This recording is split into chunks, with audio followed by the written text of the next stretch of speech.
It is 6:30. We do have a quorum of board members present. If you will, stand with us. We'll begin our meeting with the invocation followed by the Pledge of Allegiance. I'm going to ask Mr. John Martin to start us with a prayer. Hey, pray with me, please. Dear Heavenly Father, thank you so much for this day, and thank you so much for this opportunity to come together to highlight some great, awesome kids and staff members. Be with this board up here at this panel to make the best decisions possible for every student and every staff member in this district. Lord, be with us, keep us on the pathway to righteousness. In your name we pray. Amen. Amen. I pledge allegiance to the flag of the United States of America and to the republic for which it stands, one nation, under God, indivisible, with liberty and justice for all. You may be seated. We begin all of our meetings. We begin with our Bobcat Pride and Recognitions. We'll begin with UIL academic meet results. Yes, sir. Mr. Mike Clay, if you would make your way and go ahead and bring that team of young people with you. Good evening, Board. Proud to present these young men and the lady. She hasn't made it yet, though, to you. Our year last year turned out to be really good. You see the kind of the results up there on the board. In District 10 5A, we were sweepstakes champions for the 18th consecutive year. I was joking to someone the other day, the other teams basically fight for second place now. But we had, at Region 2, we were runner-up for sweepstakes. And then we, from there, we advanced to the state meet. There's your lady. She's coming in. All right. Awesome. Okay, so this is our number sense team. Our number sense team was third place at state, and the team members there are Emma Davis, she just walked in, Brendan Ashley, Chandler Emerine, and Hunter Hines. They're back here behind me. They did a great job.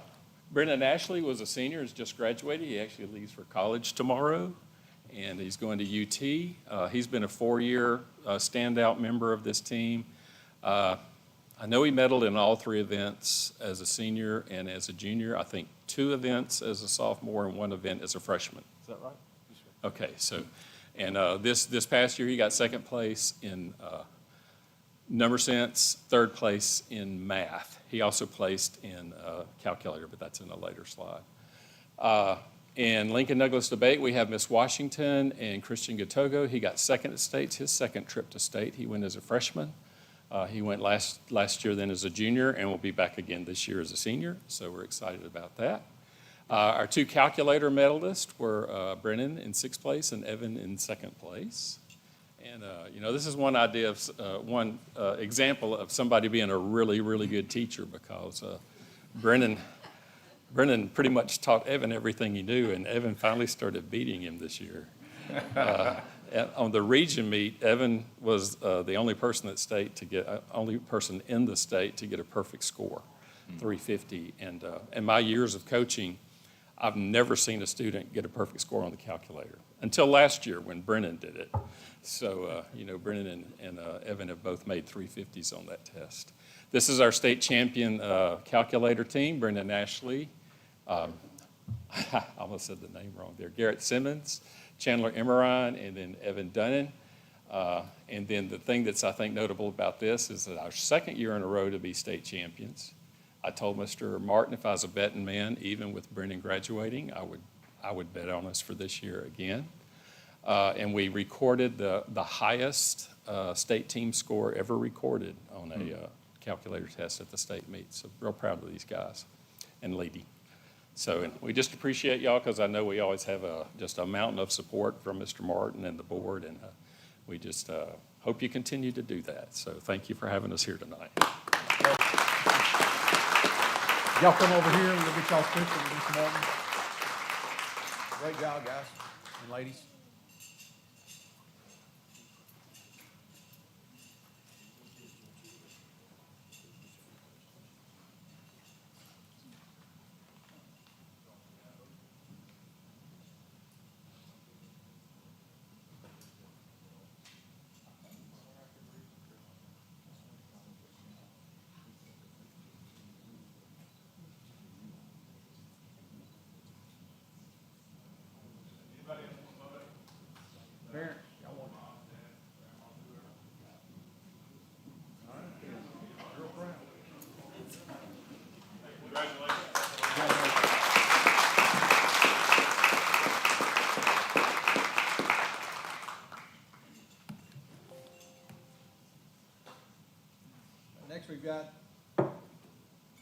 we've got Kylie Cotton. She has a national tappy competition. Ms. Gall.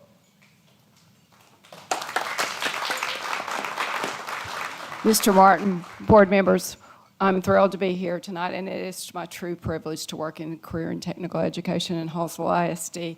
And one of our things that we focus on are our student organizations. Kylie Cotton, we've all met her. She's an amazing student who has represented herself as well as our district in a powerful way across our state as well as our nation. And to tell you a little bit more about her accomplishments, we're going to ask Mrs. Harkins and Mrs. Seal to come forward. Good evening, Board and Mr. Martin. As you know, Kylie, come here. Kylie is in our education and training endorsement, and she's also a member of TAFE, which is the Texas Association of Future Educators. We've shared some updates with you guys, but we want to share a really exciting one. Within our organization, students choose competitions, and Kylie chose Lesson Plan and Delivery CTE. So that meant that she was responsible for planning a lesson, delivering a lesson to one of our classes on campus, and then reflecting on that lesson in front of a live panel of judges. So she talked about her strengths, her weaknesses, changes she would make to her lesson. And so last November, Kylie competed on the area level, and she earned her place at state. In March, I believe it was, we went to the state competition, and we were super excited when Kylie earned her place at nationals. So in June, Kylie and Mrs. Seal hopped on a plane. They flew to Portland, Oregon, and there she competed with over 3,300 future educators. And within that number of educators, our girl placed third in the nation. So I think that is a true testament to Kylie's strong work ethic, her incredible level of professionalism, and most importantly, I think this is a really great preview of the future educator that Kylie has the potential to become. And we also want to note that this is, to our knowledge, this is the first time in HHS history that we've had a competitor on the national level to actually place. So we are really, really proud of Kylie. Yes.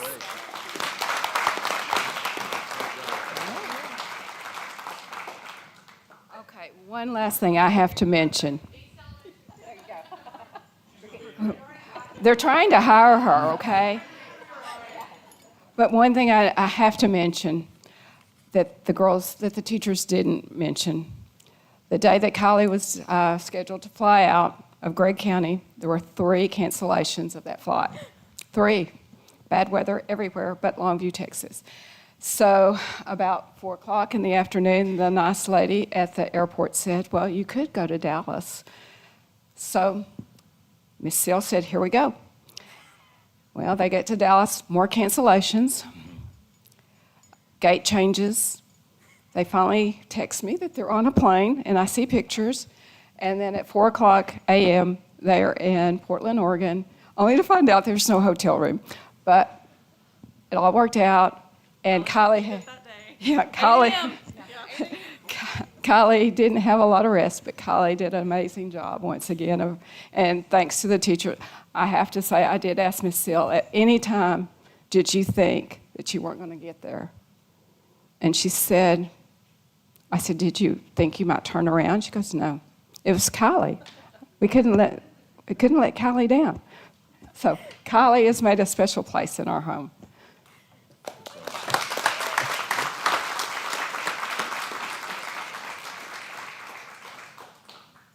Our principals are already trying to hire you, but when you do finish your education, make sure to apply at hallsvillisd.com.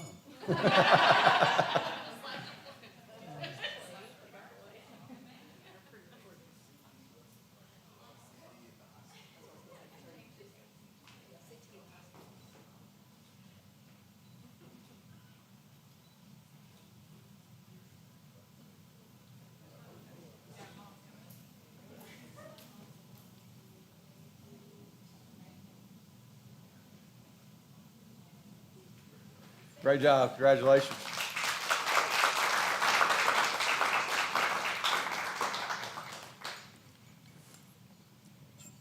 Congratulations, Ms. Cotton.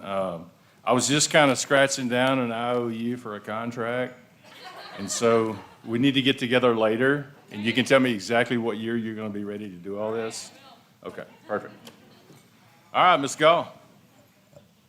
One last recognition is in our Ag Science FFA program. I've always said to have a strong FFA program, we've got to have strong instructional classrooms. And I'm here to say we've done an incredible job turning instruction around and really hitting on those things that our students compete at the FFA level on. So we've got once again, some amazing students that have accomplished a lot of great things throughout the school year. And I'm going to ask Mrs. Sullivan, she'll start us off, Ms. Locke will come in, and then Ms. Myers will finish up for us. Good afternoon. Thank you so much for having us tonight. Just a little rundown of some things that the kids have been doing over the summer. 11 of our Hallsville FFA officers and 4 advisors, we traveled to the 98th Texas FFA State Convention in Fort Worth this summer during the month of July, and that is where they celebrated our chapter's many accomplishments while participating in one of the organization's most important leadership events. During the convention, members proudly represented Hallsville FFA by casting votes in the election of the 26-27 Texas FFA State Officer Team, the National FFA Officer Candidate, and the talent team that will represent Texas at the National FFA Convention this October. Throughout the week, our members attended inspiring keynote sessions. We listened to retiring addresses from the outgoing Texas FFA State Officer Team. They watched state qualifying rodeo participants.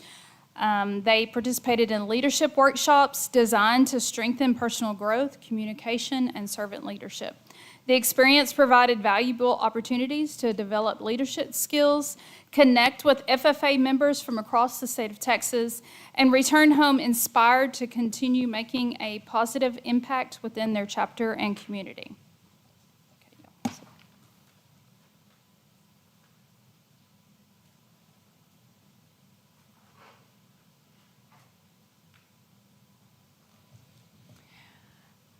One of our members received the John Justin Standard of the West Award, and it's one of Texas FFA's highest individual honors, recognizing members who exemplify outstanding leadership, integrity, character, and commitment to the values of FFA.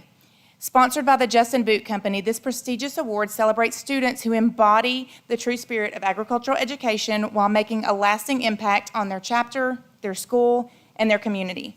Addison Horn did just that as the Area 6 John Justin Standard of the West state finalist, and she received a $1,000 scholarship. In addition to that, Addison received a Texas FFA scholarship that recognizes graduating seniors who have demonstrated excellence in agricultural education through academic achievement, FFA leadership, community service, and supervised agricultural experience programs. These scholarships help students pursue higher education at the collegiate level and honor their commitment to leadership, service, and the future of the agricultural industry. After competing in a rigorous application process, she was selected as one of the 25 to represent Area 6. Only 16 members from Area 6 received a scholarship. Addison received a $10,000 scholarship from the Jim Bob Norman Fort Worth Stock Show Syndicate Scholarship, and she's attending Texas A&M. She left tonight to head to Texas A&M to represent us. In addition, these 2 guys standing beside me did proficiency awards along with 6 other members. Proficiency awards honor students who have gained hands-on skills, knowledge, and success through agricultural entrepreneurship, placement, research, and other various categories, showcasing their dedication in record keeping, career readiness, and highlighting excellence in the agricultural education. We were fortunate enough to have 6 proficiencies this year. 3 of those advanced to the state level.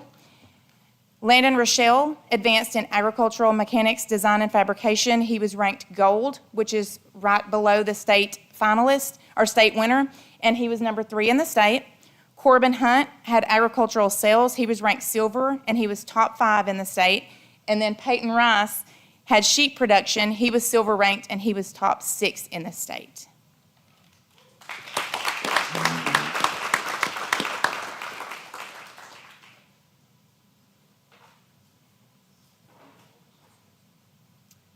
Hi, I'm Miss Myers. I'm going to recognize a few of our juniors and seniors, seniors this year and graduated students that received their FFA Lone Star degree, which is the highest degree of membership that we can bestow upon our members. This honor recognizes students who have demonstrated exceptional dedication to their ag education, leadership, and service. To earn this degree, members must be active for at least 2 years, complete advanced coursework, and be successful in their SAE project, and demonstrate leadership through character development, competitions, and community service. Recipients must also meet rigorous requirements for work experience, investment in their SAEs, and participation beyond just the chapter level. This year, we are going to recognize 8 students to receive their Lone Star degree: Braden Denfield, Jack Key, Shayla Sanders, Aubrey Coleman, Jake Skasta, Dimcho Muranuk, Pepper Dukes, and Landon Rochelle.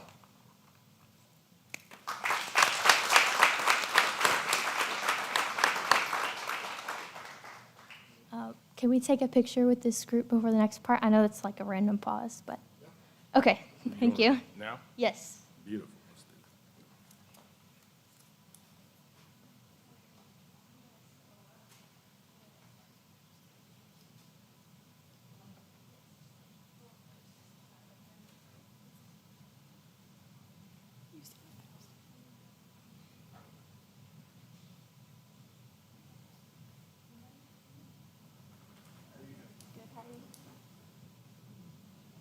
Y'all can go ahead with the speech.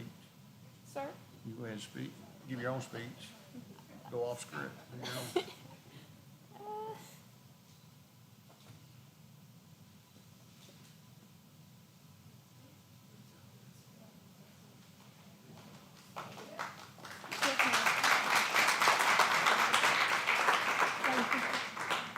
Sorry, I knew some of them had to get to previous engagements, so I wanted to make sure they got a picture and they could leave if they need to. The next thing we're going to recognize is the National Chapter Award. This is for FFA chapters that demonstrate excellence in developing and implementing programs that grow its members, communities, premier leadership, personal growth, and career success. This is bestowed upon only those that are gold-ranked chapters.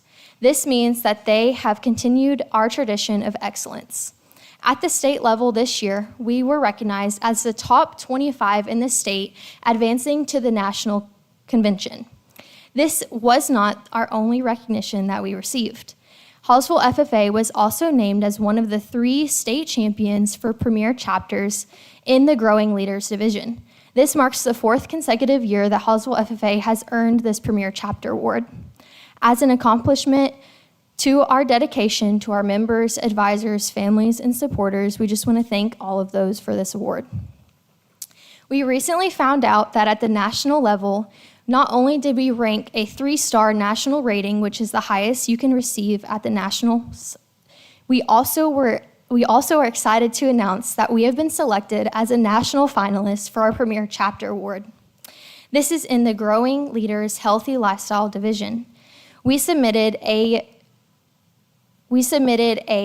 application that highlighted the fentanyl awareness walk that some of you may have participated in back in September. Through this program of activities, we partnered with 10 Toes Down Fentanyl Awareness Group to bring awareness to the growing crisis while honoring those that we know have been impacted in our community. We are excited to get to represent and speak our profession on the national stage. Thank you.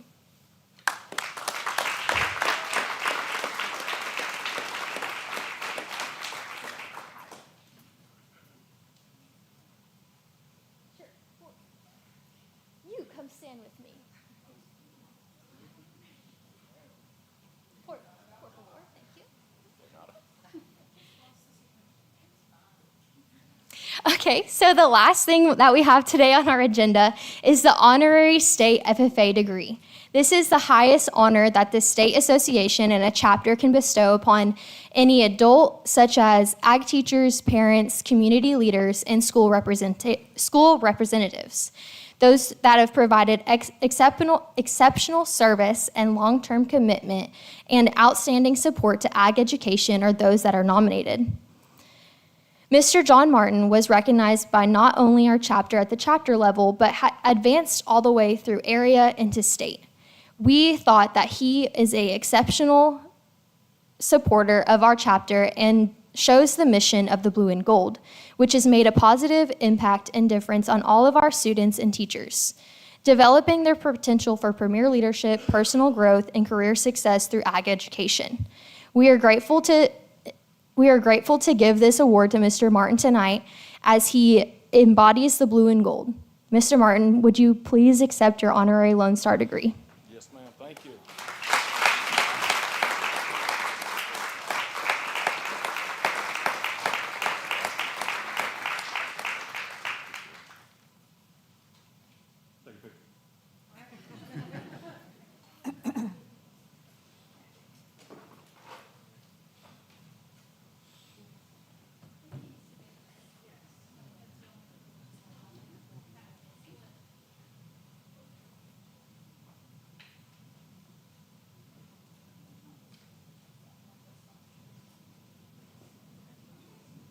We got one more.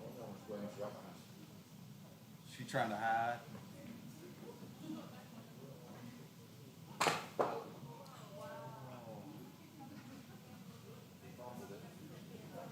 He's a lineman.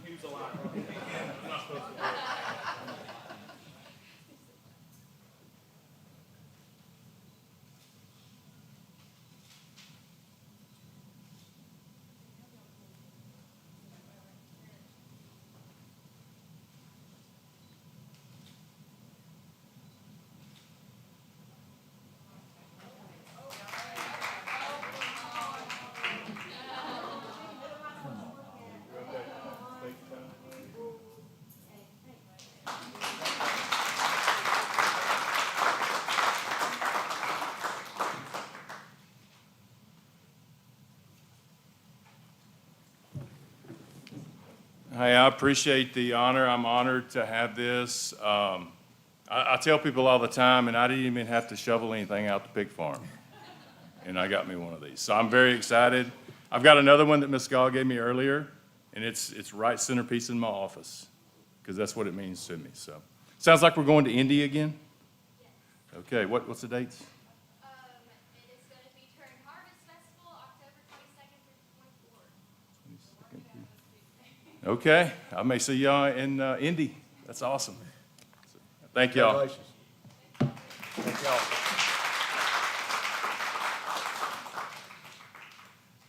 All right, Mr. Nelson, if Mr. James Burt, do you mind coming down front?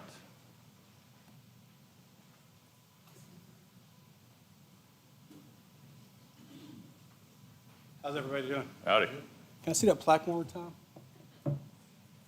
Dude, I'm jealous. That's nice. It's nice, huh? Yeah, yeah. Yes, sir. Thank you. Thank you. Hey, Twinkies. I want to start off saying, before we begin to get in here, that my team's amazing. I couldn't do what I do every day without my team.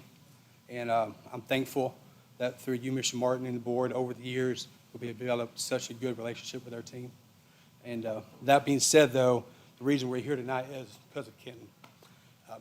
He started here in 1998, you know, and a lot of people probably, like everybody in here probably knows him, but probably nobody else in the district. You know, he has such a niche that he takes care of. You know, every day he's getting data from Skyward into Clever, into all these different platforms that make teaching possible. Kenton is taken off with since I became director. He's kind of a different person at work. You know, he doesn't really complain. He just kind of does, and he's grinding all the time. So, Kenton, thank you. I won't go on as long as FFA. Yeah. As a part of the department, though, we did get you a card. Oh, thank you. So, you got anything to say?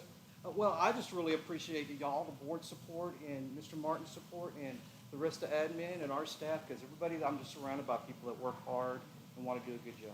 So, good to y'all too. Thank you, Kent.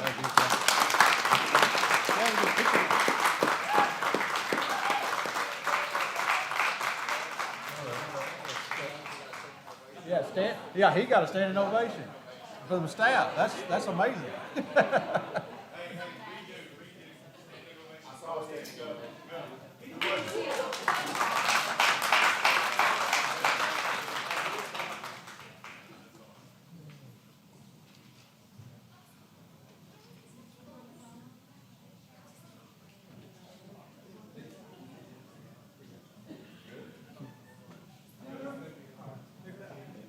Ken, you must be quite exceptional. I've never met you myself, even though you've been here since '98. But to make that many women happy at the same time is incredible.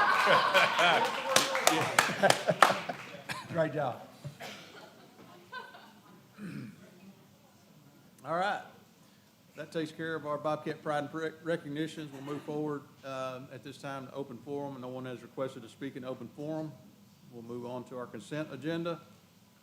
We've got the minutes from our July special board meeting and budget workshop, the July 27th regular board meeting, the July 26th budget balance sheet for the general fund, as well as the financial statement, the budget amendment 2026-10, budget amendment 2026-11, the 26-27 student meal prices, 2026-27 visitor and employee adult meal prices, approved contract / vendors which exceed 50,000 for the 25-26, 26-27 fiscal year. And then approve the SHAC Food Service Advisory Committee membership for 26-27, as well as policy DPB local on other personnel positions aligns with the District of Innovation plans, which we approved in June. And then we also have the 26-27 District Improvement Plan. And we've got to approve the adjunct faculty agreement with Upshur County. This is the 4-H that we've done several years in the past. We also have approved a personal service performance request for Doug Childs. And that's our consent agenda. Is any one item that board members would like to pull and discuss?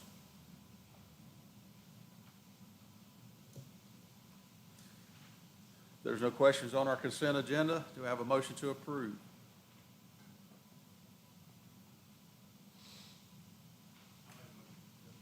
Okay, we have a motion to approve. Do we have a second? Second, Mr. Haney. Comments or questions? All in favor? 7-4, none opposed. Okay. Move on. Board members, we've got our information items here, our check register. We've got a policy EFB local on library materials for a 30-day read. And once again, those library materials are ones that they have vetted, and we have to review and make take action on next month. All right. Action items, we've got to consider the approval for the 26-27 budget. Ms. Brown.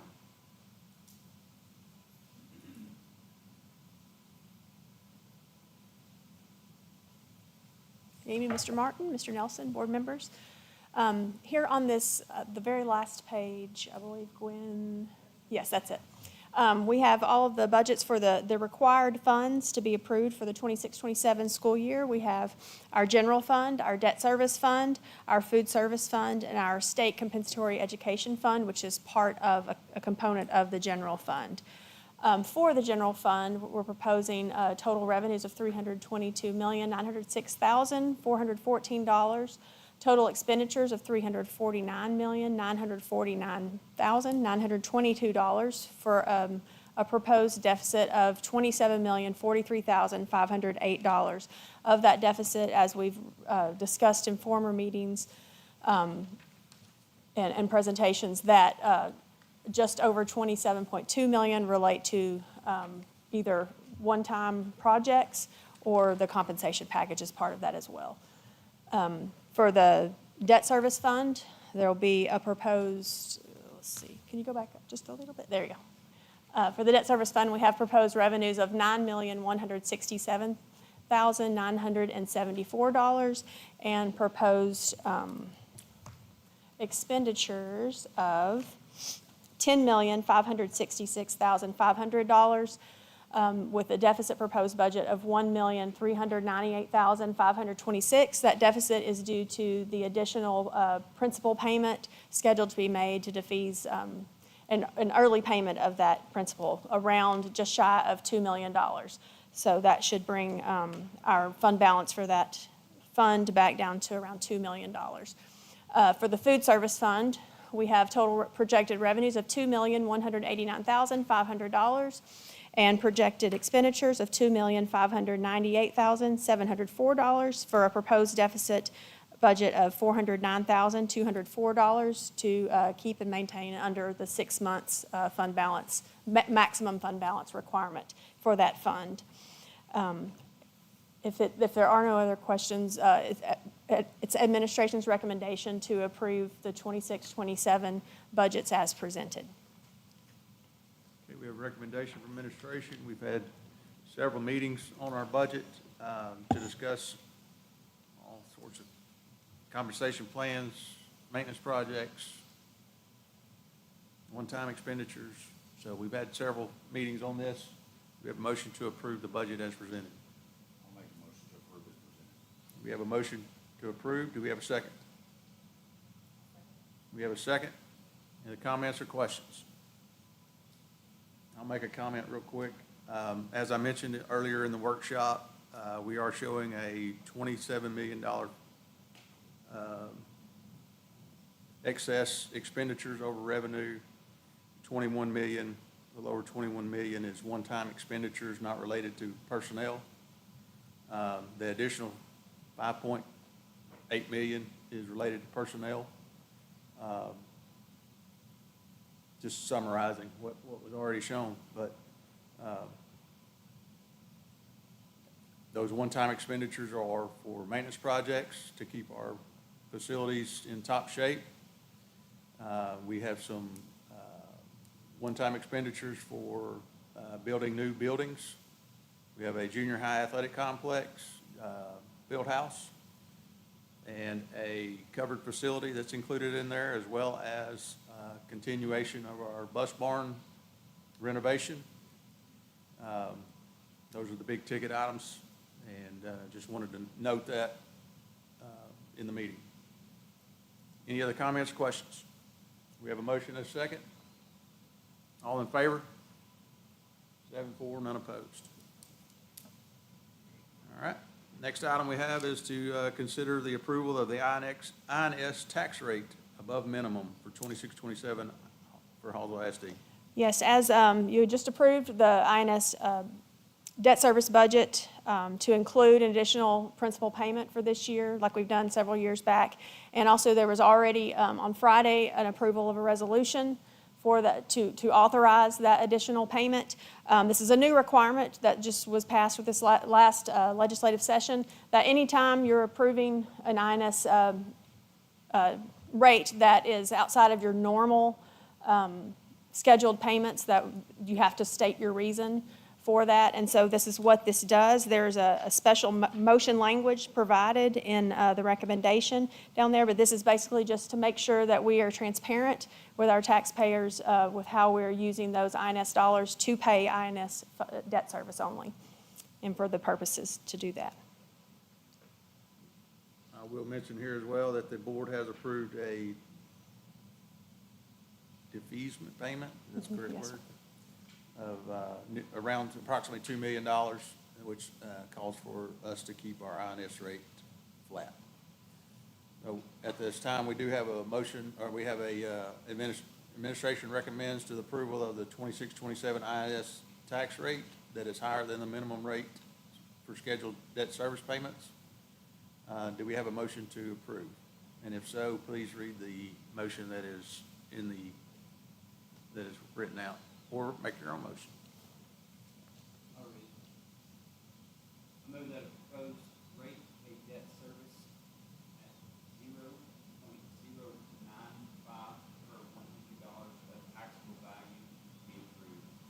This rate exceeds the district debt service rate determined under Texas Education Code Section 44.004 C5A2B of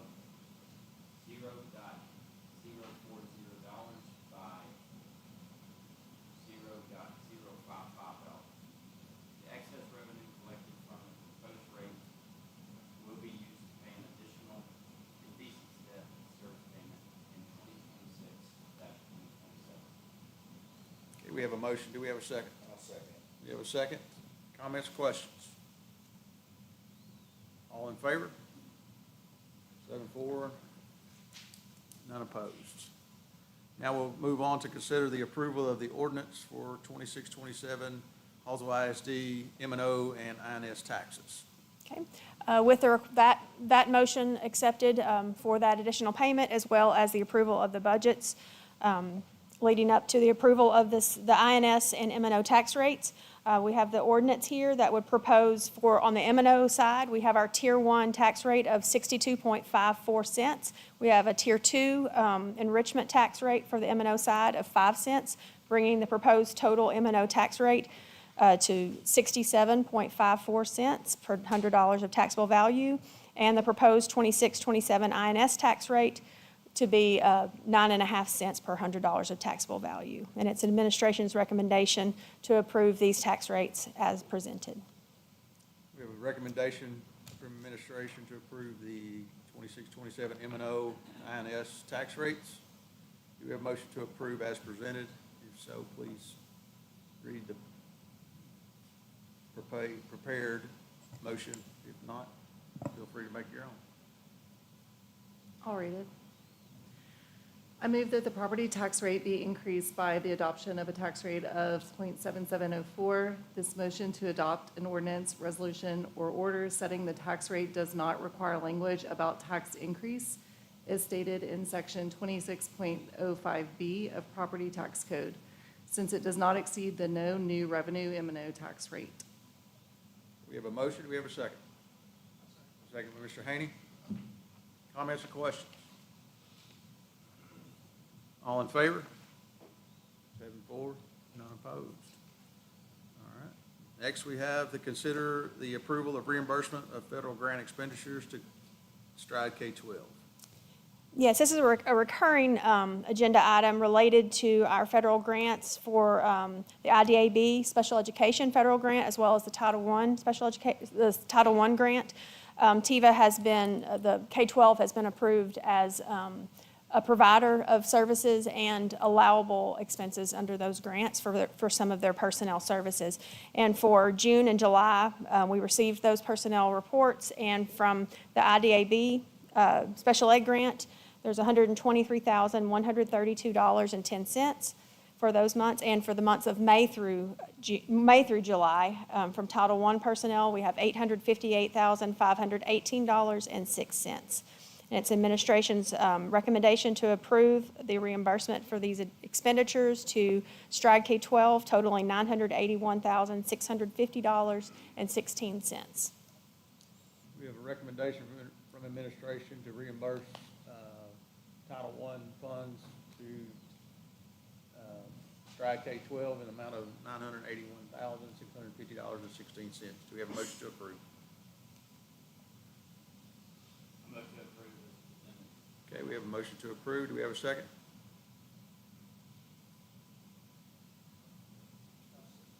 Second by Mr. Ainsworth. Comments, questions? All in favor? 7-4, none opposed. All right, and the last item we have is to consider the approval of the covered practice facility plan. Yes, we've been working with the TD Architects, with Mr. Troy Brown and Ms. Jackie Shepard here with us tonight, and we've been working on this plan for a high school covered practice facility. As you can see in the drawings here, where the location of that facility, I think you may have seen some of this in the past, but these are the most up to date. That's going to be situated on that practice field outside the weight room, and kind of cornered in by the CTE and weight room area at the high school. It will be a full 100 yards. We'll have netting coming down, so it'll be open on the sides, netting that would come down, markings for baseball and softball to be able to practice there. Also, band could use it. It would be usable by all student groups. On the west side of the facility will also be some storage, technical rooms, kind of a catwalk up on the second level to be able to view for the coaches and directors to be able to view the students as they're practicing. any other high points you would like to? Board, a couple things since the last time we saw some of these drawings, and Troy and Jackie are here if you have specific questions. We doubled the space of the storage area with inside there. We thought that was a really good idea. And then we also have a drop-down batting cage, one for baseball, one for softball. Hard to see all that on here, but it's there. We feel like that's adequate also. We talked to the coaches, we talked to Cody, we talked to everybody. We feel like the way the scheduling works, and then Matt had a good point, after school inclement weather. But their current batting cages at each respective stadium, those are covered areas, so they can still in inclement weather go out there. So we feel pretty good about it. Any questions or comments from you guys would be helpful. I know, go ahead. Sorry. Is there, let's say you have inclement weather and baseball and softball want to go in there and do fielding drills. Is there like a main net that can drop down from them? That will divide. Yeah, okay, yes, sir. There's actually two, because it'll break up into 3 separate strikes. I believe, how many, we can go into thirds, right? Yeah, it goes, on the diagram I saw there, on that first plan, there were dark lines, I think it's on the 30s. Okay. So you got 40, if you include the, end zones, you have 40 yards per. And then the batting cages will drop down in the center section. And they're in that, so that, they can do that, while other people are doing other activities. Dale and I had a conversation too. We love the purple as much as anybody, but purple's hard to maintain. Exteriors especially. But I don't know a better solution, but we talked about the gray on gray, John, but I don't know. And painting that's not gonna be easy. Could we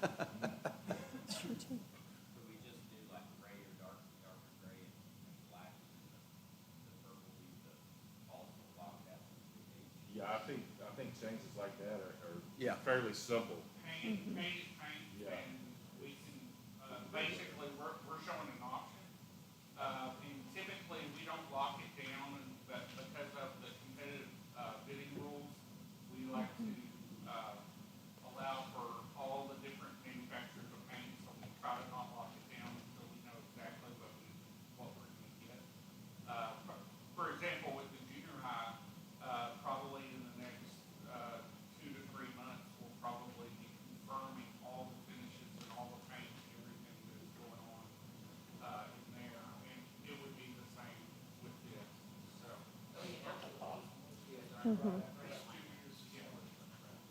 It dulls up pretty fast. Exteriors.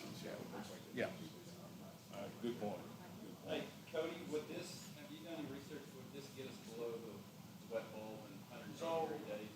I made a phone call to Marshall, who's got one, asked him for his data, and he said on average, because they had a death last year, not related to heat, wet bulb load, it was a pretty issue. And so, as precautionary, he checked every single day, and he said he's on average 12 points lower underneath, because there's 4 things that make a wet bulb load: solar radiation, ambient temperature, wind speed, and humidity. And those 4 things factor together to make that number, wet bulb load temperature.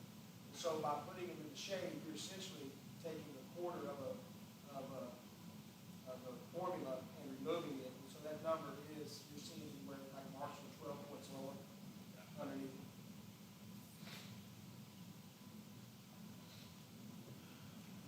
Is there any fans in this? Does that even help?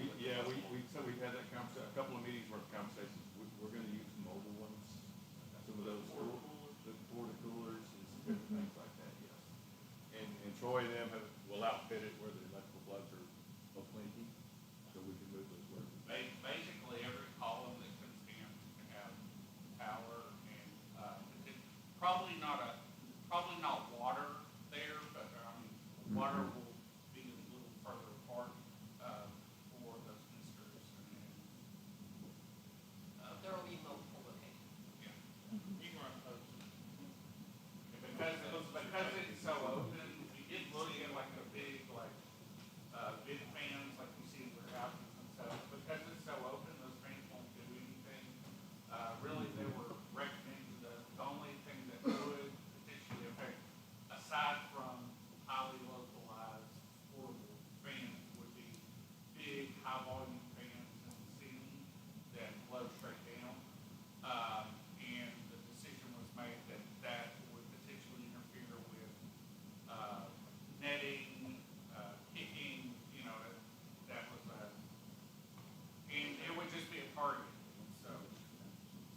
Yeah.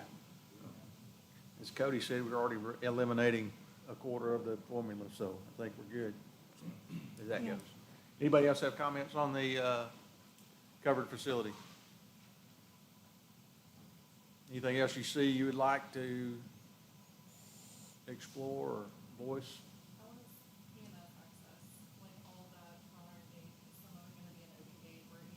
So the question, if in an emergency, EMS entry would be the double gates off of the parking lot? There is a double gate on the end, on the north end of the. Go if you down scroll up, if you would. or to the previous slide.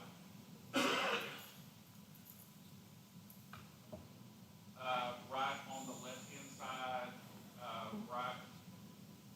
Here. Just- Yeah. Between the hash marks and the sidelines, there's a Oh, double gate. gotcha, yeah. Right off the north end of the end zone. Right here. That There you go. will have, a ramp transition to the field. Both for ambulance, but also for maintenance. Maintenance, And, yeah. You know, any kind of vehicular traffic that's needed.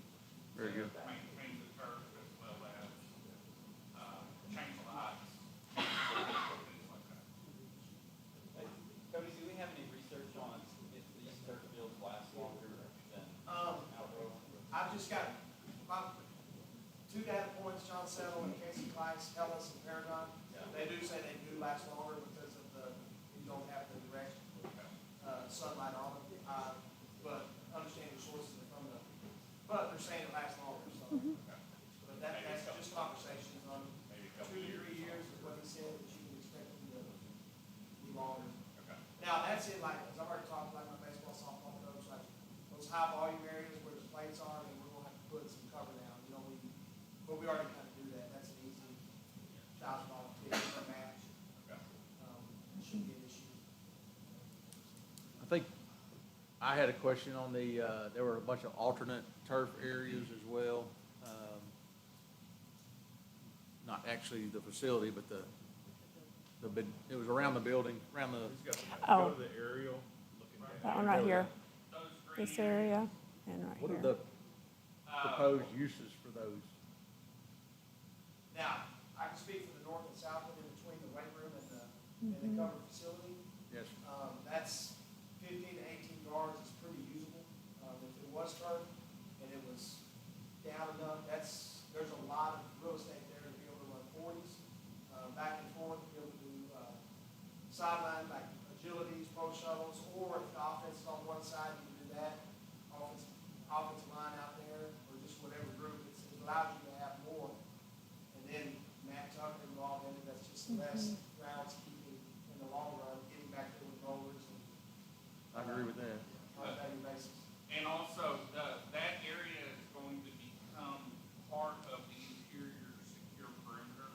So it's gonna be fully gated, which does, I mean, there are double gates, it's very accessible, but because it is part of the internal secure perimeter, from a maintenance point of view, it was requested that we put together a bid alternate so that on bid day, we'll receive a separate cost, separate from the practice field, that, y'all could consider potentially to put turf in those areas.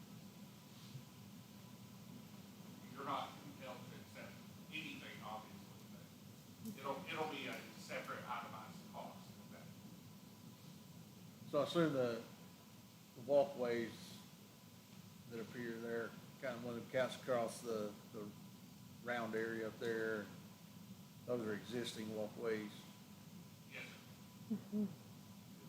This would be new, right here. Yeah, the light gray is existing, the dark is. Yeah, the white gray. Yeah.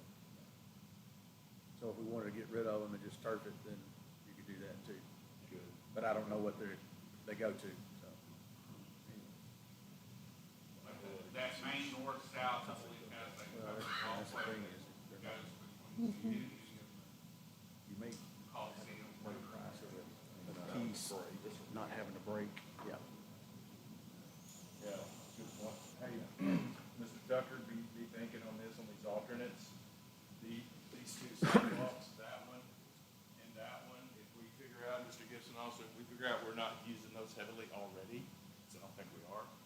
You might just take those out. Jay had a good point.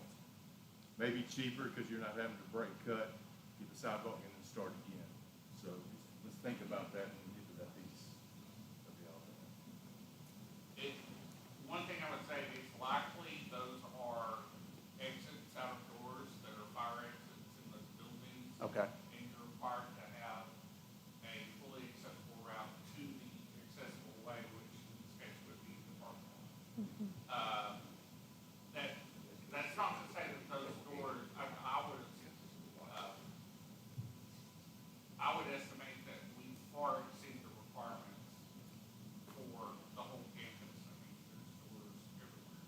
So losing a door here or there as an accessible route, I'm just wanting to put out there the likely reason there were those smaller wall places in the first place. Yes, thank you. And you would Well, know because you guys designed this. Yeah. So we were involved. Yeah.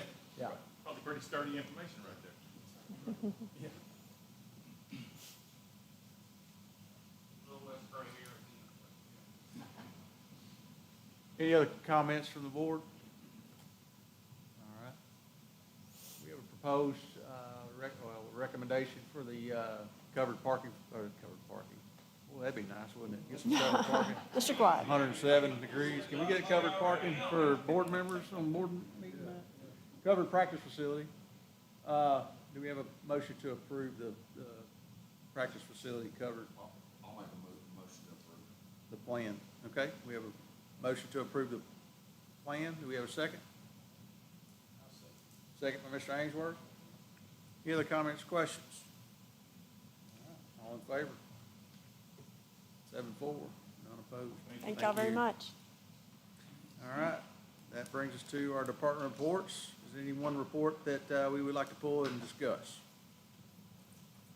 None? At this time, the board will take a break. It is 7:23. We will reconvene and we'll go into executive session per Texas Government Code, Chapter 551.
8:36, we reconvene into open session. At this time, we've got personnel. Do we have a recommendation from administration on personnel? Do we have a motion to accept?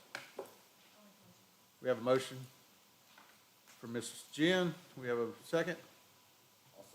Second by Mr. Crafton. Comments, questions? All in favor?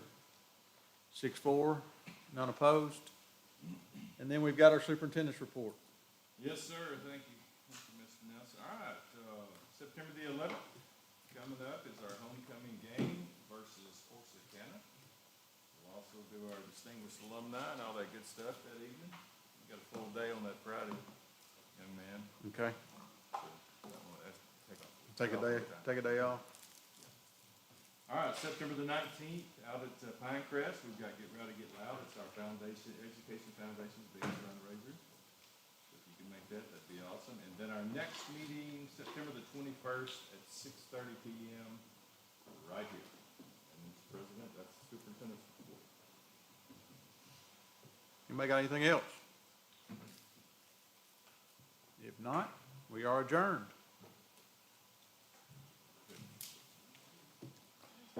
8:37. Dale gave me till 9.